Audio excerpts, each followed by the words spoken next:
Lawatan kerja Panglima Tentera Udara ke Korea Aerospace Industries di Korea Selatan mencerminkan komitmen berterusan Tentera Udara di Raja Malaysia, TUDM, dalam memperkukuh keupayaan pertahanan udara negara secara menyeluruh dan berstrategi.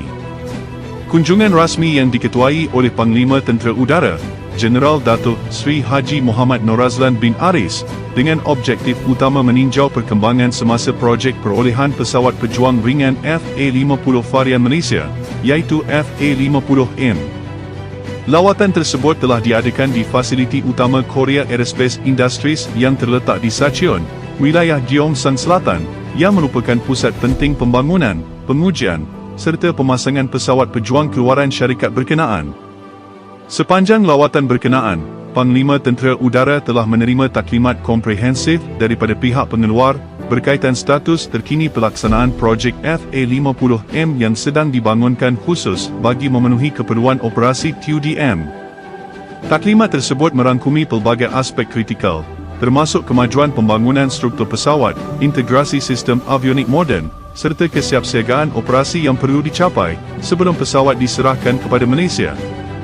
Selain itu, pihak Korea Aerospace Industries turut membentangkan perkembangan berkaitan sistem persenjataan, keupayaan radar, serta integrasi teknologi terkini yang menjadi asas utama kepada keberkesanan pesawat pejuang tersebut dalam pelbagai senario operasi. Perbincangan turut memberi tumpuan kepada jadual penghantaran pesawat yang dirancang secara berperingkat, bagi memastikan setiap unit yang diterima memenuhi piawaian teknikal dan keperluan operasi yang telah ditetapkan. Dalam sesi lawatan teknikal, Panglima Tentera Udara telah diberi peluang meninjau secara langsung proses pemasangan pesawat di barisan produksi, serta menyaksikan sendiri integrasi pelbagai sistem utama pada platform FA-50M. Pemerhatian secara fizikal terhadap pesawat yang sedang dibangunkan itu memberikan gambaran jelas mengenai tahap kemajuan projek, serta komitmen tinggi pihak pengeluar dalam memastikan kualiti kerja berada pada tahap terbaik. Lawatan ini secara tidak langsung meningkatkan keyakinan TUDM terhadap keupayaan Korea Aerospace Industries dalam menyiapkan pesawat mengikut spesifikasi kontrak serta keperluan operasi yang telah ditentukan sejak awal perolehan. Di samping itu, Panglima Tentera Udara turut mengadakan sesi perbincangan strategik bersama pihak pengurusan tertinggi Korea Aerospace Industries bagi membincangkan potensi kerjasama jangka panjang, termasuk program naik taraf pesawat pada masa hadapan. Perbincangan tersebut merangkumi kemungkinan peningkatan keupayaan avionik, integrasi sistem persenjataan baharu, serta adaptasi teknologi terkini bagi memastikan pesawat FA-50M kekal relevan dalam persekitaran ancaman yang sentiasa berkembang. Turut dibincangkan ialah cabaran-cabaran pelaksanaan projek, termasuk aspek teknikal, logistik, dan rantaian bekalan, serta langkah mitigasi yang perlu diambil bagi memastikan kelancaran keseluruhan program perolehan ini.